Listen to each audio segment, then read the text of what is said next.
Thanks for staying with us now. While sailing towards Gaza as part of the Global Summit Flotilla, our next guest boat was intercepted and she was detained by Israeli forces. Here to tell us about the remarkable story is Galway poet and activist Sarah Clancy. Good morning. Good morning, Sarah. To you, Sarah. Thank you for joining us. But I think we have to start about this news that we're seeing overnight about Trump announcing a peace deal. It looks like Netanyahu is going to convene the Israeli parliament to approve the plan. Hamas have confirmed the agreement reached. They obviously have some conditions about this. Simon Harris welcomes the ceasefire. So hopeful of good news on the horizon. Absolutely. And I was watching earlier this morning, scenes of people in Gaza celebrating on the streets. I don't know how at this stage they have the capacity to still celebrate after all that's happened. And, you know, obviously it'll be unsurprising to you that I'm coming back with a level of distrust for the Israeli forces. But, you know, I really hope, I mean, we've been hoping for a ceasefire, but a ceasefire is not peace. You know, the people who have to determine their future are the Palestinians. And like what we're talking about is a possible end to an ethnic cleansing and genocide.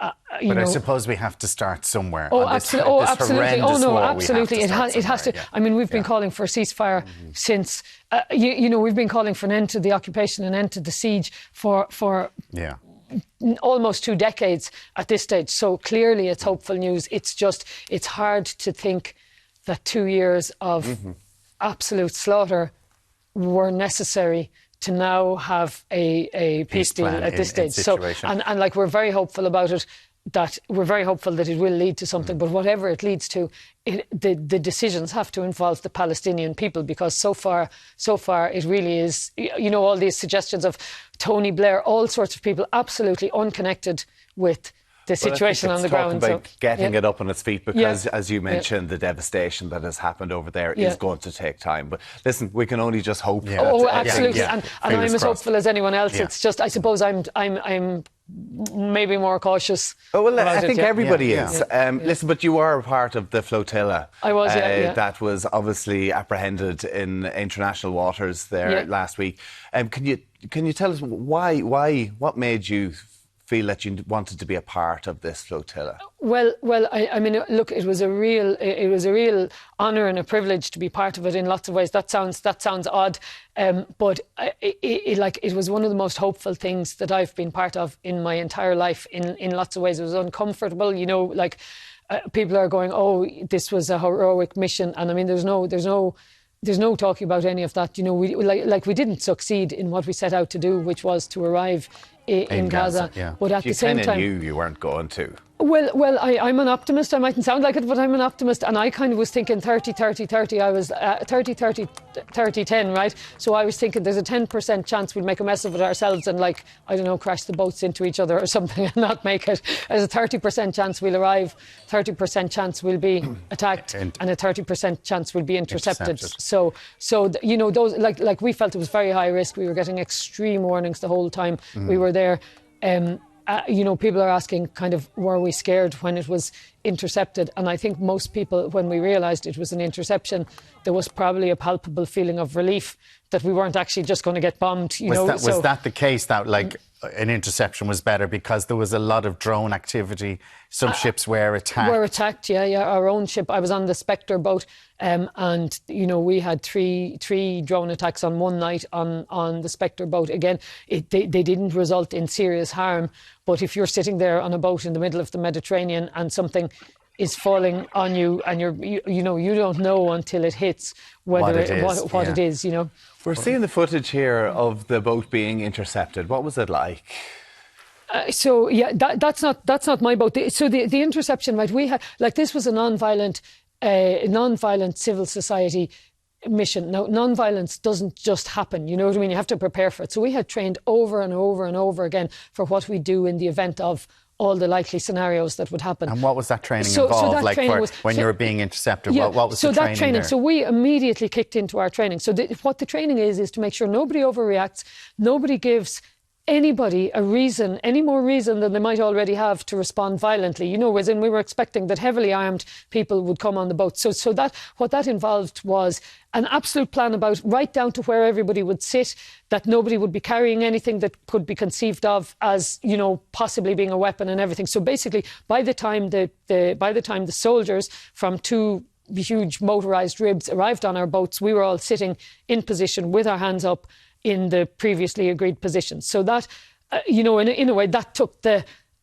so they came on a little bit. And yous were all there. They came on aggro. They came on, you know, obviously probably nervous and whatever. I don't know what goes through I don't know what goes through kidnappers' heads when they're trying to get off your boat. So there wasn't a case of them trying to run around the ship, or the boat trying to find people down or whatever. Yeah, exactly. You were there. You're going hands up. So now they immediately moved us. You know, they immediately moved us out onto the front of the boat where we sat, and to be honest, they started to calm down because we were so calm. They started to calm down then, and they took control of the boat. I mean, there were some really farcical moments then, because however bad sailors we were, they were worse. So we spent a little bit of time going in circles while they tried to figure out how to make the boat go in a straight line.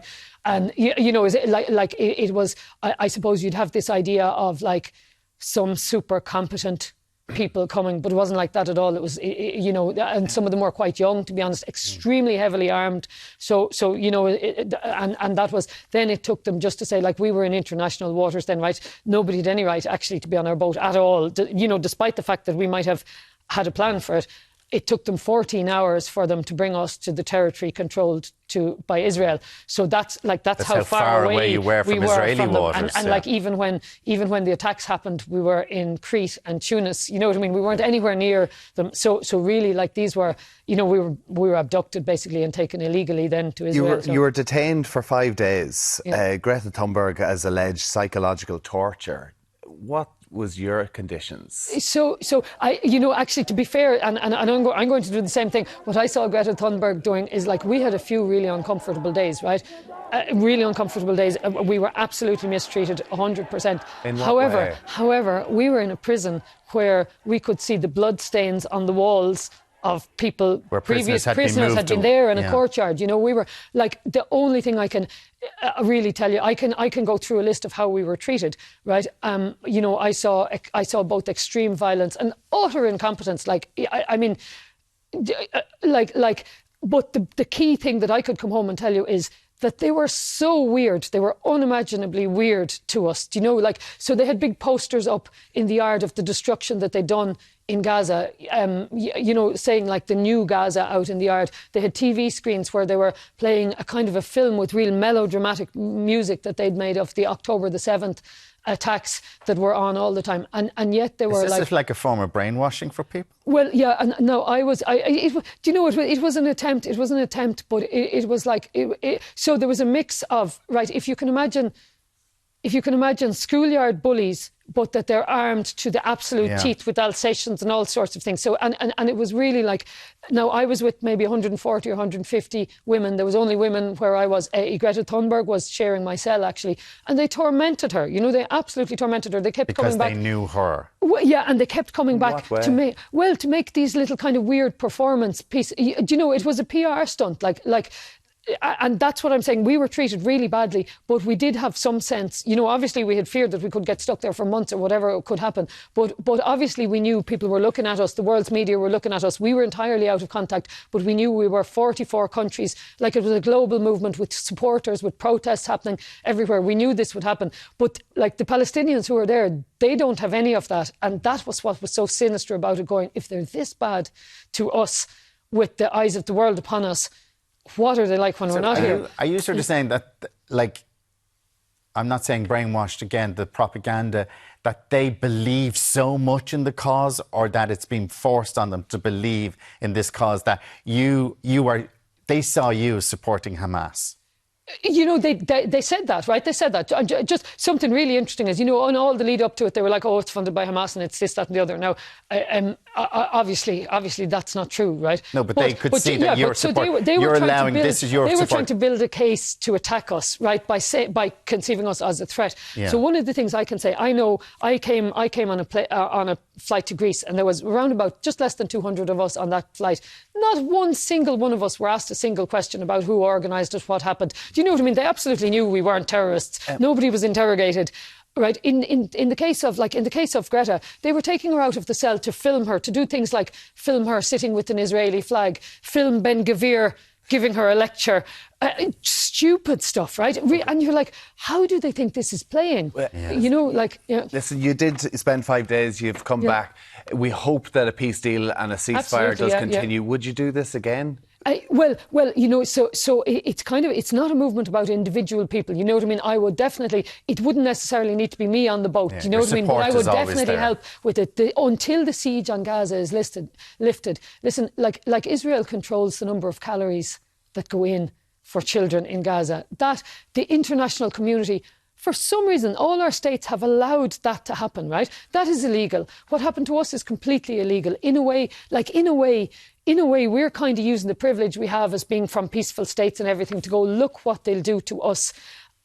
And like the governments they really failed to act. Like now, we had letters yesterday from Micheál Martin saying, saying that they were happy that they could save us. But like I was perfectly fine before I went. Listen, I think that the Irish government, they recognise Palestine as its own state. They have been leading in certain areas of this, but of course there's a lot of things that you feel that they could do as well on top of that. Sarah, listen, thank you so much for coming and give us an understanding what went on over there. And welcome home. My pleasure. And thanks to everybody who supported us. I mean, we had so much support, and the main thing is this is not about us, it's about the Palestinians. And it's about those families and the people families in Gaza. And people, absolutely. Thank you so much. Thank you. Thanks a million for having me. Brilliant stuff, right?